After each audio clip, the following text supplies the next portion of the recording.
Hello students, Strike back again. Today you should have completed some practice problems for section 10.4 part 2.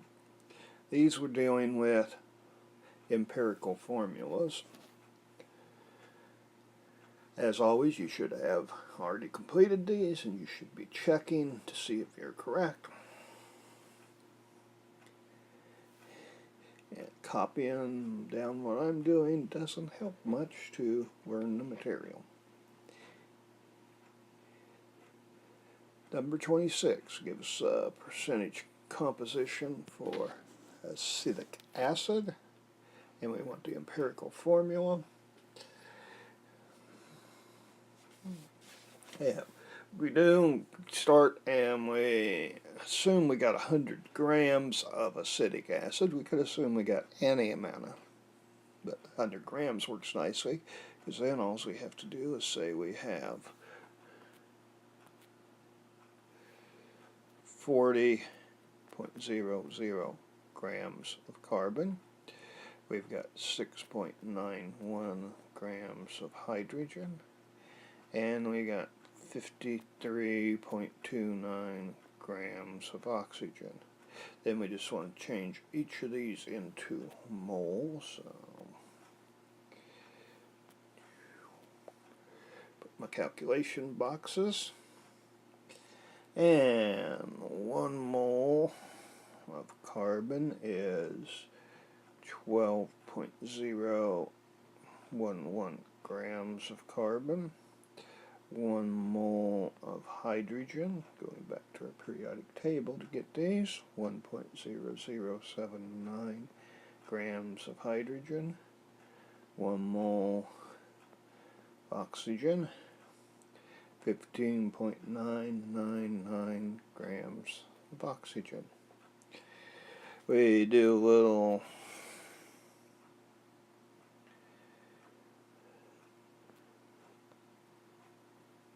division now. Get rid of my extra little bit of lines there. Grams, all these grams cancel out the grams for each of them. A little bit of division, and we come up with 3.330 moles of carbon, 6.66 moles of hydrogen, and 3.331 moles of oxygen. Number decimal places here, not extremely important, but make sure you keep a few. And we divide by the smallest one of these, which in this case is the carbon, 3.330, 3.330, 0.330. And when we do that, here we get some nice, neat whole numbers. We get 1 mole of carbon for every 2 moles of hydrogen, and for every 1 mole of oxygen. And that's the information we need for our empirical formula. So it's C1, don't have to write the 1, H2, O1, don't have to write the 1. There's our empirical formula. And as you're doing these problems, if you just aren't sure and you're going through this problem trying to learn a little more about it, now at this point, with another example, go back and try the next one on your own. But hopefully you already have them all done and you're just checking to see if you did them right. And this time we got some compound made up of nitrogen, oxygen, and zinc. So once again, we just switch the percents to grams. And we're going to switch to moles. 1 mole of oxygen is 15.99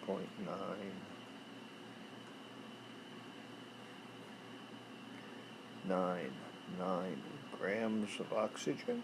Skip the nitrogen. Go back to it. 14.79 grams of nitrogen.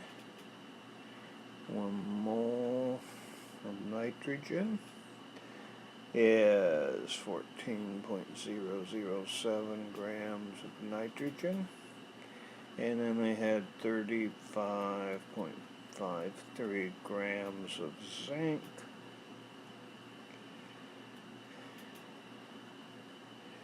And 1 mole of zinc is from periodic table 65.38 grams of zinc. Grams of zinc divide out, grams of nitrogen, grams of oxygen divide out. And doing some division. For the oxygen, we get 3.168 moles. For the nitrogen, 1.056 moles. And for the zinc, 0.5281 moles. Back and divide by the smallest one, 0.5281, 0.5281, 0.5281. So down here we're going to get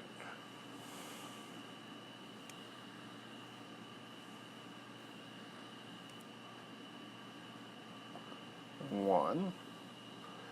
For the nitrogen we get 2, and for the oxygen we get 6. This formula, as we've worked with before, zinc, because it's a metal, we're going to write first, and it's Zn1, and then N2O6 is our empirical formula.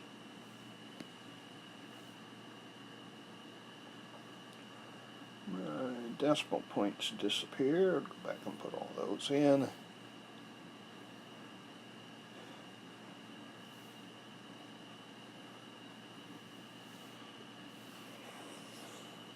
Yeah, next problem.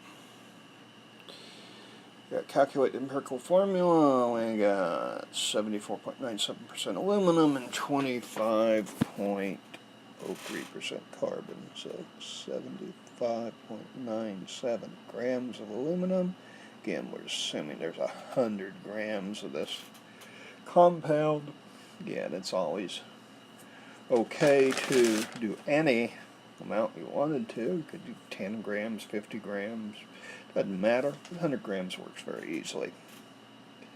Change it to moles. So 1 mole of aluminum, go to periodic table, we get 26.982 grams of aluminum.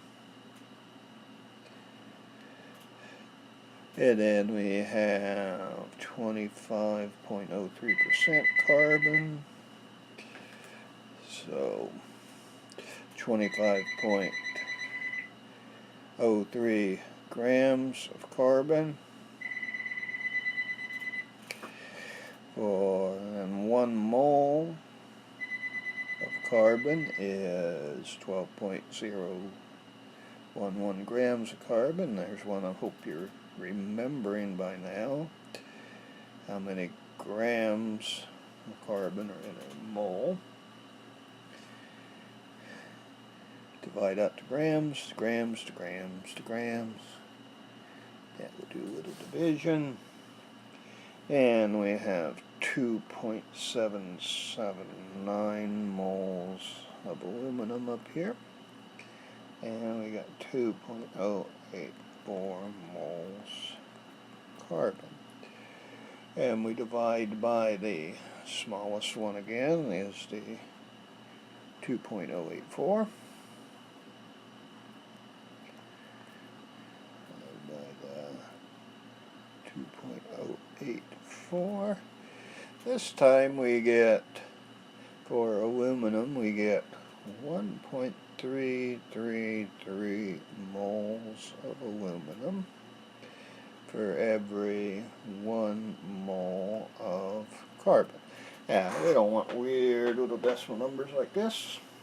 So if you see 0.333 or 0.666, quick little thing you're going to do, you should have done, just going to multiply them both by 3.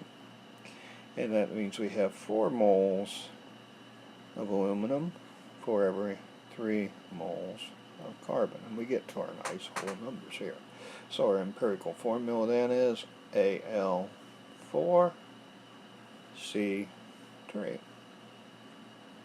Empirical formula for this compound. And 29, we have vitamin C, ascorbic acid,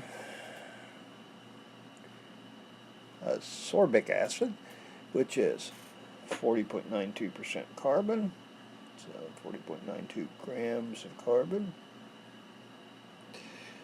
And then we have 4.58 grams of hydrogen, that's percent, switch to grams, and 54.50% or grams of oxygen. 1 mole of carbon, go to the periodic table, 12.011 grams of carbon, grams divide out grams. 1 mole of hydrogen is 1.0079 grams of hydrogen, grams divide out grams. And 1 mole of oxygen is 15.999 grams of oxygen, grams divide out grams. And do all of our little division here. And we get 3.407 moles of carbon, 4.544 moles of hydrogen, and 3.406 moles of oxygen. As always, we go back and divide by the smallest one, in this case 3.406, divide them all by that number.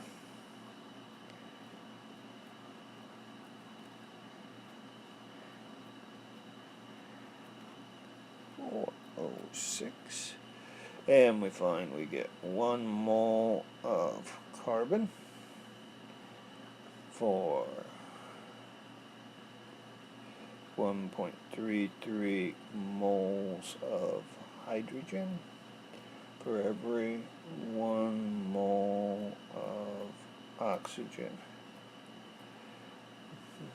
Again, we get this 1.33, so we're going to take them all times 3, times 3, times 3. So now we got 3 moles of carbon for every 4 moles of hydrogen, for every 3 moles of oxygen, which means our empirical formula is C3H4O3. Alright, that's it for this little group of practice problems. Next group of practice problems, you'll have done some problems for molecular formulas. So until the next time, this is Strike.